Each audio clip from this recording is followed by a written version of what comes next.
जी advance exam 2025 physics के जो paper आया था फिजिक्स का, उसके अगले क्वेश्चन पे हम लोग विचार करते हैं।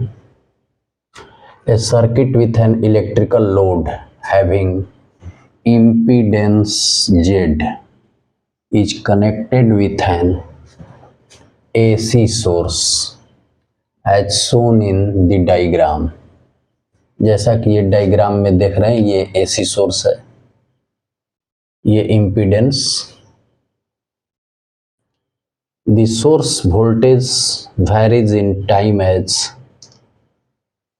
ये दिया हुआ है वोल्टेज का टाइम के रूप में फंक्शन दिया हुआ है इतना volt, where t is time in second, list one so various option for the load, ये लिस्ट वन है।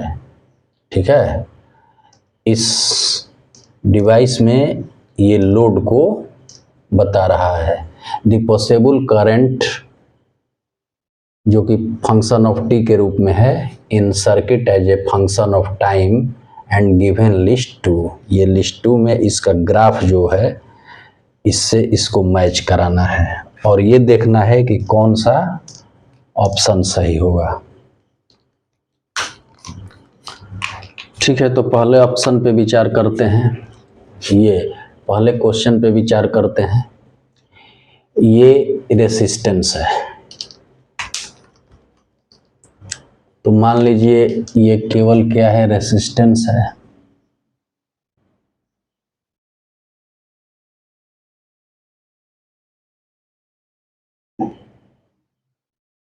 Thirty ohm. तो इस स्थिति में ये जो आपका जेड होगा वो आर के बराबर हो जाएगा। ठीक है, अब जो ये लिखा हुआ है voltage as a function of time, तो इसमें पीक वोल्टेज की बात करें वीपी, तो वो आपका 300 हो जाएगा और ओमेगा की बात करें तो ये 400 हो जाएगा।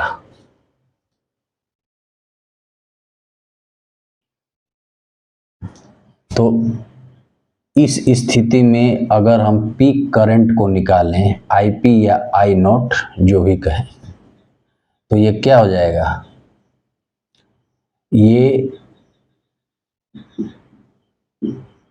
ये आपका peak voltage by Z. Peak voltage है आपका 300 बाई 30, कट के आ गया 10 एम्पियर। ठीक है, चूंकि ये जो सर्किट है वो क्या है, ये जो सर्किट है ये रेसिस्टर वाला है, तो इसमें जो करंट होगा और वोल्टेज होगा दोनों एक फेज में होंगे। तो इस तरह से अगर हम एक करंट का इक्वेशन लिखें तो मैक्सिमम करंट जो है वो 10 एम्पियर है, साइन 400t, क्योंकि इसमें फेज का मान नहीं बदलता है, वोल्टेज और करंट एक ही फेज में रहते हैं। ठीक है, अब चलिए ग्राफ पे विचार करते हैं कि ये कौन सा ग्राफ होगा। तो हम लोग देख रहे हैं कि मैक्सिमम करंट इसमें 10 एम्पियर है, तो इसमें आप देखिए कि मैक्सिमम करंट 10 एम्पियर तक कौन गया है, ये गया है, देख रहे हैं 10 एम्पियर तक ये गया है, 10 एम्पियर तक, तो इसका यही हो जाएगा।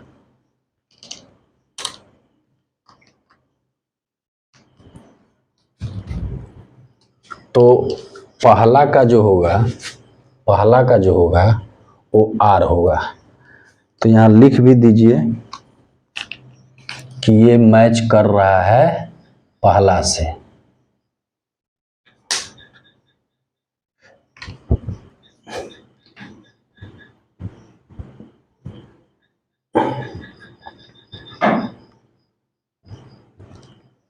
अब चलिए दूसरे पे विचार कर रहे हैं। तो दूसरे पे हम लोग देख रहे हैं कि क्या है, रेसिस्टेंस है और इंडक्टर है। तो सबसे पहले इंडक्टर के लिए एक्सएल जो है वो काउंट कर लेते हैं। तो एक्सएल इक्वल टू होता है ओमेगा एल। तो एक बात मैं बता दिया, पहले लिख दिया था कि इसमें जो है पीक वोल्टेज कितना है, 300, और ओमेगा का मान है 400। अच्छा, एल तो ये क्या है, मिली हेनरी दिया हुआ है 100। तो ओमेगा के लिए पुट करेंगे 400 इंटू, ये मिली हेनरी है तो इसको लिखेंगे 100 इंटू 10⁻³ तो इसको जब हल करेंगे तो ये हो जाएगा 400 इंटू 100, ये नीचे आएगा तो 1000 हो जाएगा, कट गया। ये आपका आ गया 40 ओम, ठीक है। और इसमें रेसिस्टेंस कितना है, रेसिस्टेंस है 30 ओम। मतलब कि ये दूसरा हल कर रहे हैं तो दूसरा आपका इस तरह का है।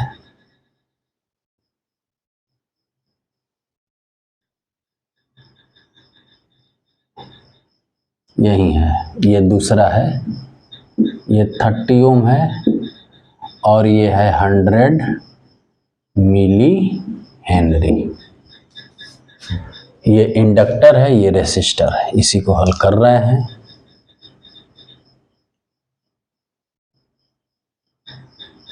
तो मान लीजिए कि अगर हम बनाते हैं, ये एक्सेल हुआ ना, 40 30 रेसिस्टेंस 30, तो वोल्टेज इस तरह से होगा। तो इसका मान हो जाएगा लगभग 53। तो इसका मतलब ये हुआ कि ये आपका करंट है, ये वोल्टेज है। तो करंट से वोल्टेज क्या है, आगे है, यानी कि करंट क्या है, पीछे है। तो I इक्वल टू, ठीक है, जो भी हो,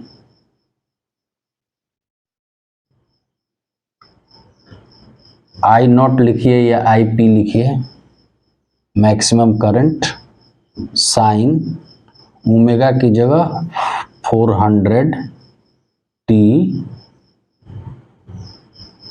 -53।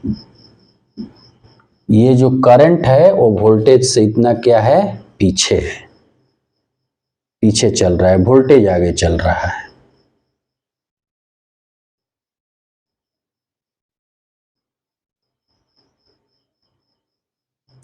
अगर इसमें t बराबर अगर हम 0 पुट कर दें तो ये मान क्या आएगा, निगेटिव आएगा। तो अब देखते हैं कि इसमें t बराबर 0 पे निगेटिव कौन है इस ग्राफ में। तो देखिए इसकी शुरुआत यहीं से हो रहा है, यही है निगेटिव, ये निगेटिव से शुरुआत हो रहा है, ठीक है। तो इस तरह से दूसरा का जो है वो t हो जाएगा। तो यहां आप 2 लिख दीजिए।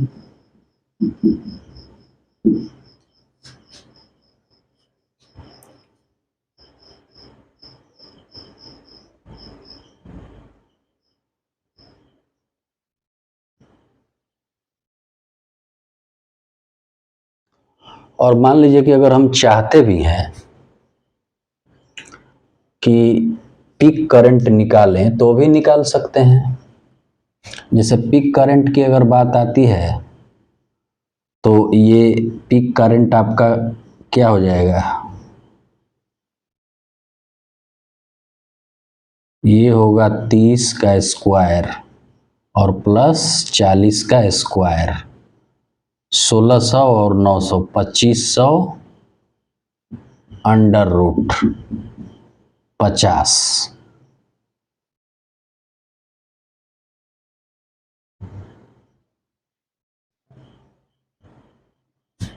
ये आपका जेड का मान आ गया 50।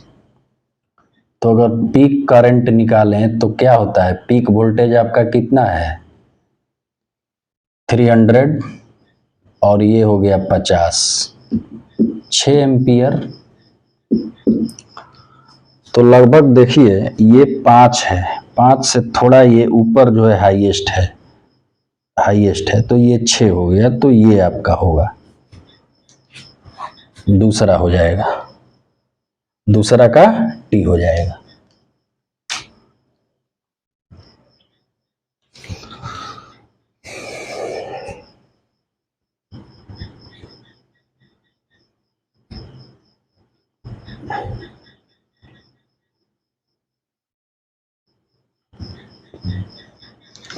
अब चलिए तीसरे पे विचार करते हैं।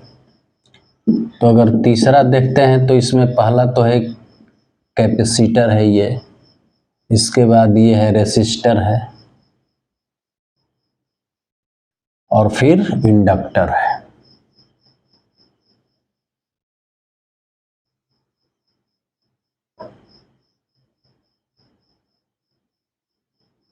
ये आपका इंडक्टर है। तो ये है 50 माइक्रोफैराड है, ये है 30 ओम रेसिस्टर और इंडक्टर है 100 मिली हेनरी। तो एक्सएल अगर काउंट करेंगे तो एक्सएल के लिए क्या लिखेंगे, ओमेगा एल। ओमेगा का मान क्या है 400 और ये मिली हेनरी में है, तो 100 इंटू 10⁻⁻3। इसको अगर हल करेंगे तो 400 100/1000, ये नीचे आएगा 1000, ये आपका 40 ओम आ गया। ठीक है, आर बराबर क्या है 30 ओम है। अगर एक्सी काउंट करेंगे तो क्या होता है 1/ω/c।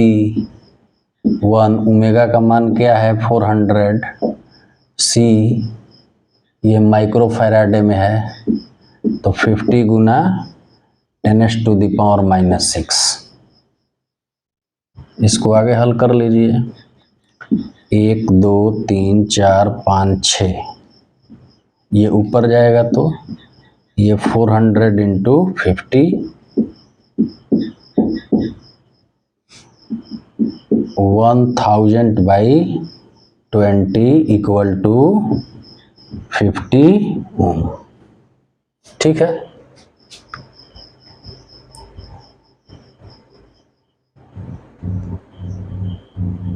तो इस स्थिति में अगर हम देखें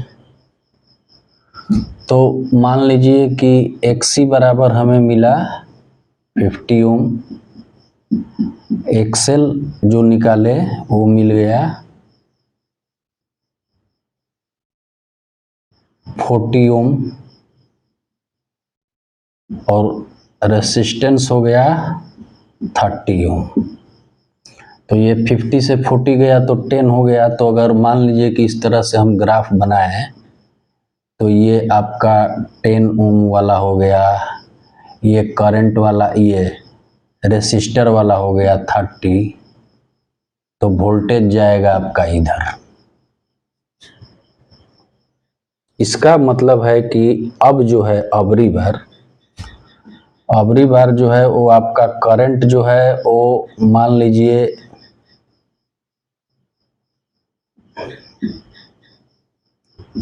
वोल्टेज से आगे है, 400t या प्लस कुछ भी मान लीजिए, ये 5 मान लीजिए।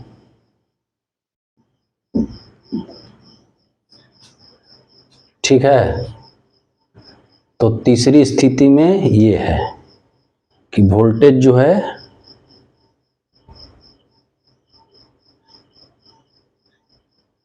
नहीं, तीसरी स्थिति में जो है वो करंट जो है आगे है, ये करंट आगे है, करंट क्या है आगे है वोल्टेज से, इतना आगे है, +5 है ना तो आगे है।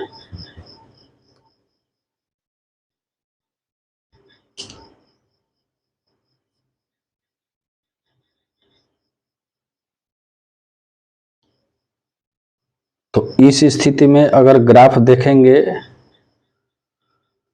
तो मान लीजिए कि ये तो समझ में आ गया कि करंट आगे है,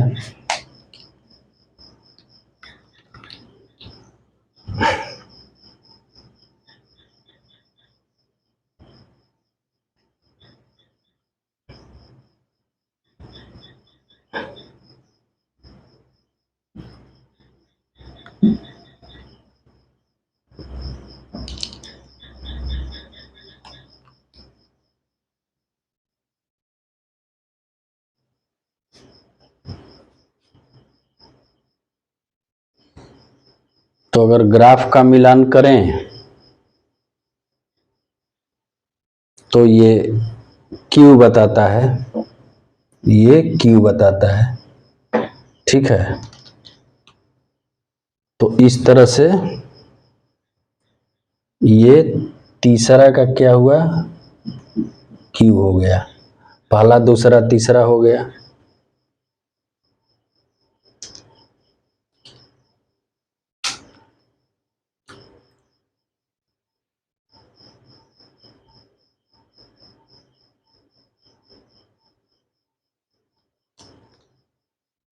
अब चौथा की बात करते हैं। तो चौथा की स्थिति है आपका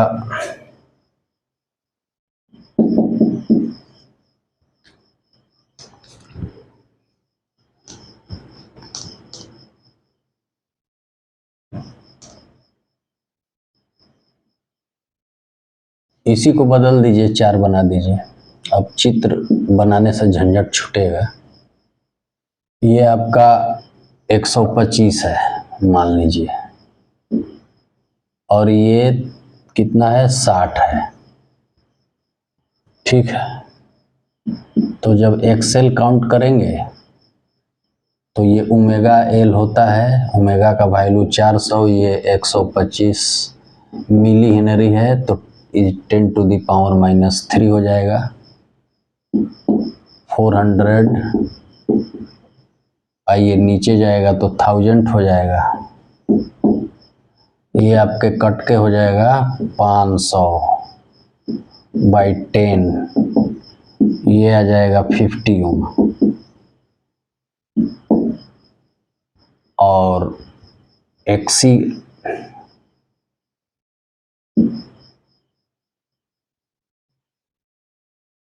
XC अगर काउंट करें तो 1/ωc, ओमेगा का मान कितना है 450 माइक्रोफैराडे, तो 50 × 10⁻⁻6, ये ऊपर गया तो 1 2 3 4 5 6,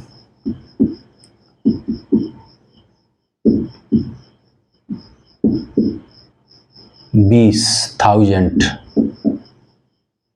1000/20 = 50 ओम हो गया, यानी कि ये मिला 50 ओम। एक्सेल काउंट कर चुके हैं, वो भी है 50 ओम। तो इसका मतलब ये हुआ कि एक्सेल बराबर क्या है XC है, इसका मतलब कि Z बराबर क्या है R है। तो R का मान क्या है 60 है, 60 ओम है। तो मान लीजिए कि ये अगर पीक करंट निकालना चाहें तो पीक वोल्टेज बाई इतना। पीक वोल्टेज आपका क्या है, 300 है और इसका मान है 60, 5 एम्पियर।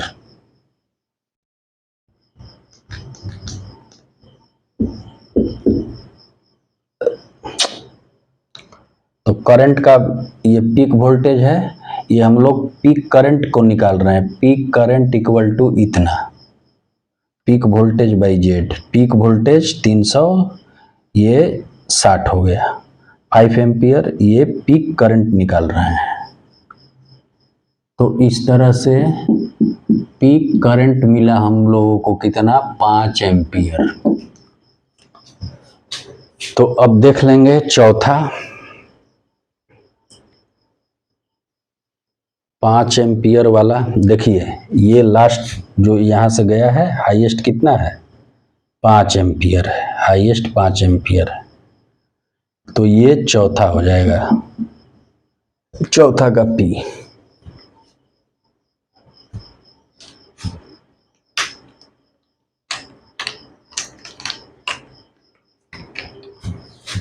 तो पहला का आर, दूसरा का टी, दूसरा का टी, तीसरा का क्यू, चौथा का पी, यानी कि ऑप्शन नंबर 1।